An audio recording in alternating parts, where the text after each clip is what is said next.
We're now joined by Professor of Political Science and International Relations at Cyprus College in the United States, Peter Mathews. Thanks very much indeed for joining us. Good to talk to you again.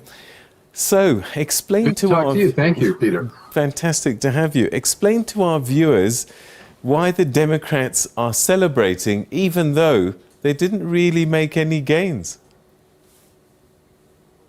Because of expectations. The party that's outside the presidency almost always loses a huge number of seats, between 20 and 50 seats in the midterm elections. This time, Democrats haven't lost nearly that much, and in fact, they actually held on to the Senate, and it looks like they may be able to gain one extra seat. They've already got 50, and it's 50 to 49 right now, and if Reverend Warnock, the senator from Georgia, wins in December against Herschel Walker, which is very possible, then the Democrats will have a 51 to 49 majority, which puts them in better shape than last time around, just a couple of weeks ago. The other thing is that the House is very close right now. There's a very small possibility that Democrats could actually win the House back and keep it by 1 or 2 seats. Because right now, about 204 seats have been won by the Democrats, 211 by the Republicans, and the winning side has to get 218. So Democrats need 14 more seats, Republicans 7 more. And those seats are very, very close, within 1% or 0.5% of margin. And it's looking pretty good because new votes are coming in. Not new votes, but votes that have already been cast that have to be counted. And those tend to be favoring Democrats. They're mostly from the absentee voters or vote by mail voters or drop-off votes. We'll have to see how it goes the next 7 days. There's an outside chance they could do that, so they're very happy. They said the red wave became a red trickle. They blocked it. Very interesting. All right, so explain, if you can, what has been different about these elections, that they're historic in their nature, you've described, but what was the dynamic that changed the game this time around? Excellent question. It had to do with the fact that even though American women are 52% of the population, this time they were 55% of the voters, which was much larger than normal. 55% of the voters votes cast were women.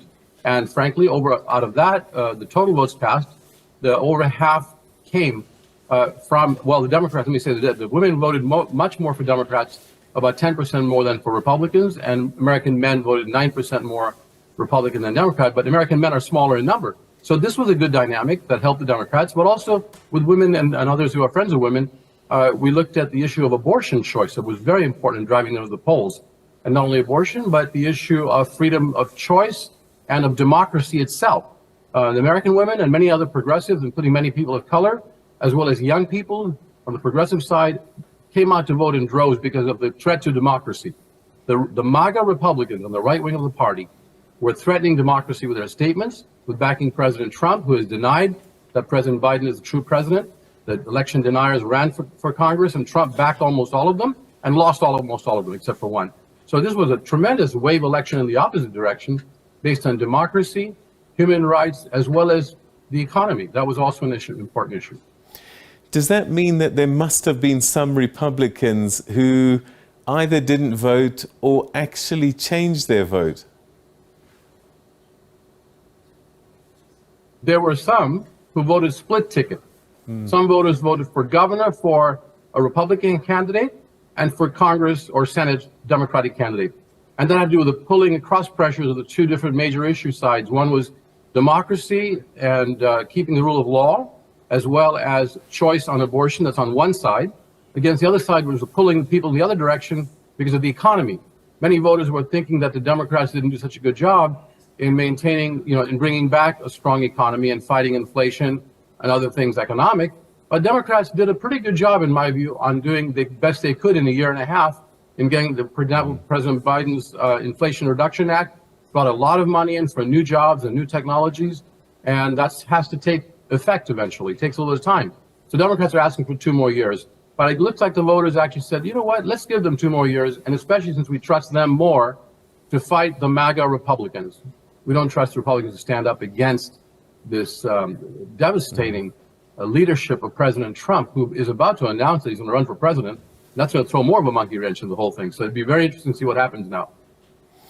All right, so let's talk a little bit about the extremists and the MAGAs and Donald Trump. So his candidates won in the very red areas of the country, but the losses in the other parts, does that reflect on Donald Trump? Or, I mean, he's disowning it, I'm sure, but is that a vote against Donald Trump? It definitely was a vote against Donald Trump, especially among the independent voters, the non-affiliated Democrat or Republican.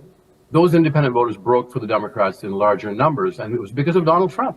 They don't trust him coming back and having this kind of strength, since he took a very lead role in this election, very visible. He was campaigning for a lot of candidates that went against those candidates, except in a few states where MAGA are the majority, or at least they are a strong base. Yes, in that case, they won back their Senate seats. They won a couple of House seats. But other than that, the vast majority of the country said, we don't trust that right wing, extreme right wing, who are not only against democracy, but they tend to be racist, xenophobic, exclusive. They believe only a certain ethnic group in America has a right in this country. And most Americans are against that. Most Americans are for inclusivity, in diversity. And the strength of our country is that we are a nation of immigrants. And most of us honored that. And that's why the Democrats and President Biden, in a sense, also won in this election this time. All right. So you've explained that sitting parties, governing parties, very rarely win in the midterms, and they normally get a good hiding. Joe Biden has done well this time around, but the question is, did they vote for Joe Biden or against the Republicans? Because Joe Biden's popularity isn't great at all at this time. That's correct. President Biden's approval rating is at about 44%, which is fairly low compared to what it was earlier. And it's about the same as Trump had at this time of his presidency, and a little bit lower than what President Obama had and other presidents, but still it's not a high rating, 44 approval and 50-something% disapproval. So you wonder, how did the Democrats pull this off? Again, I think the voters voted for the progressive agenda, for inclusion, for liberal democracy, and against the potential dictatorship or this terrible, terrible potential of having, the instability that was brought about for so many years by Trump and his cohorts. And these were cohorts that he was running. He was putting his own people, trying to get them in there. And I think that it was mostly the voters voted for keeping and preserving democracy and giving Biden, even though they didn't think he did that great a job necessarily, all of the voters, there was a majority of them said, let's give him a little bit more time. He did do some things well. He was able to reduce the COVID infection rates and get the vaccinations out on time. He was able to bring in this plan to invest in new technology and create jobs. It wasn't as much money as he would have liked to, but he can do it again. The voters, I think, were able to say, even though we're not that happy with his performance, because we are struggling with the high prices of gasoline and grocery bills, let's give a little more time and we'll see what the president does. But most importantly, let's vote against this possible MAGA republic that could have arisen. Would have been horrible for the United States and even for the world. All right, so it's bought him a bit of time, but can he do enough to get re-elected, or is he cutting a fine line and it'll all depend on who the Republicans put forward? Absolutely, it'll depend on that, because right now everything is in flux, because we don't know what President Trump is going to do on Tuesday when he's making a big announcement, he said. Look at some polling today. It showed that Governor Ron DeSantis of Florida was actually polling about 45% among Republican voters, and Trump was only getting 35% among Republican voters. That's the first time I've seen Trump actually at a lower number among Republicans than another person, DeSantis. So it is possible, even if he announces that he may or may not win the nomination, and if he does announce, though, I think it'll give President Biden more impetus to say, I'm the one who beat Trump last time, I can beat him again, let me stay in there. And one more thing, President Biden does not want to tip his hand, even if he decides not to run in 2024. He won't tell us early, because he'll become a lame duck president. People won't pay attention to him if they know he's leaving. That's why he has to hold off to let us know exactly what he's going to do in 2024. But there is a chance that he may stay and run again in 2024, depending partly on what other people do on the other side. We'll have to wait on Tuesday. It'll be a big seminal event. The Republicans will probably sit down and have a look at what should have been an easy road, and they'll reflect. Is this an inflection point for the party where they really have to think about what they do next and how they frame their party going forward? It absolutely is. You've got it right there. It's an inflection point, a fork in the road. They have to decide what they're going to do with their party, or to either save it and salvage it. It's going to take a few years by disavowing Trump and saying this man and his following ilk are not part of our party. It's not the tradition of our party. Democracy. We live in a democratic republic with law. He didn't. His people don't. We're going to change direction. They could say that. Or they can say, you know what, we better hold on and maybe we have to back Trump to some extent because Trump does have millions of followers and we're afraid of him. Some Republicans may think that. That's one reason they have not pushed him aside completely, which they should have done after January 6th, when the insurrectionists tried to create a coup d'etat and overthrow the peaceful transfer of power, which has never been happened in our history. And Trump was the #1 reason for that insurrection. And the people that he rallied and galvanized, they haven't gone away. They're going to create some problems. The Republican Party has to basically clear themselves of that kind of activity and come back on the fold and put themselves on track again to run with American democracy more smoothly. And we'll have that way choices. Voters can vote for a more conservative party that still believes in the rule of law, the Republicans, or a more liberal or progressive party, the Democrats, who believe in the rule of law. I mean, go back to our American traditions once again, which the world has admired before. Otherwise, we can be in terrible shape. And I think the Republicans know that now. It's an inflection point, as you put it. They better make the right decision really soon. So what does this mean for the likes of Ms. Cheney, who stood out, carrying this flag against this tidal wave? Because in many respects, she's been vindicated now. Exact word I was just thinking when you brought that up. I would say vindication. She has been vindicated. She stuck to her principles, which is a democratic republic, the belief that rule of law is most important, that party comes secondary, first comes the freedom and the choices in liberal democracy. And we have to respect that first and accept losses. When one side loses, the other side has to accept it as part of the basic foundation of democratic governance. And Liz Cheney was a champion in that regard. She lost her seat because she stood up for that principle. And it's going to really reward her, hopefully, in the near future. We'll have to wait and see what she decides to do with that. But that's a lot of good political capital she has accumulated by standing on principle. Within the Democratic Party, I mean, could Joe Biden face a primary runoff, or is that unlikely now? That's always a possibility because, 2 years was when the next, the primaries begin, a year and a half, actually.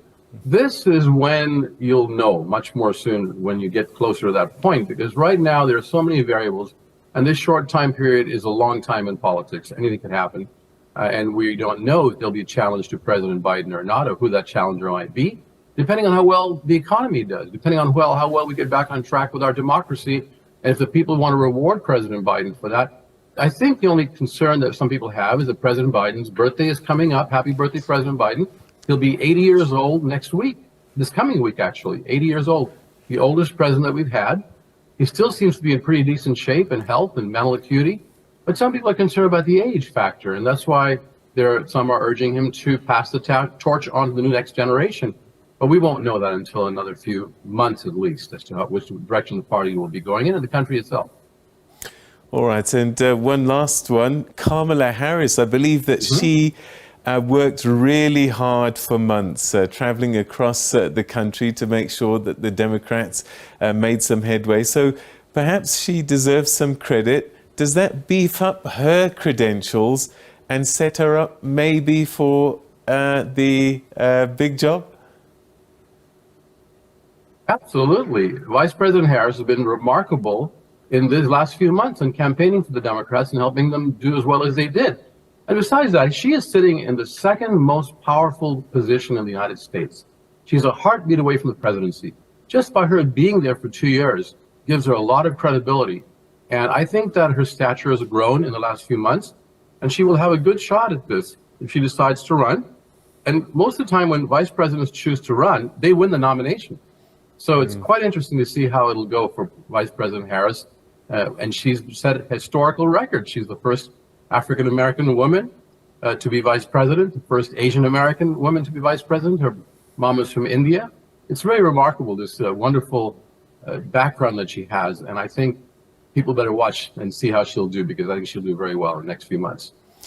Peter Mathews, thank you so much. Always great getting your thoughts and insights on matters American. Thank you.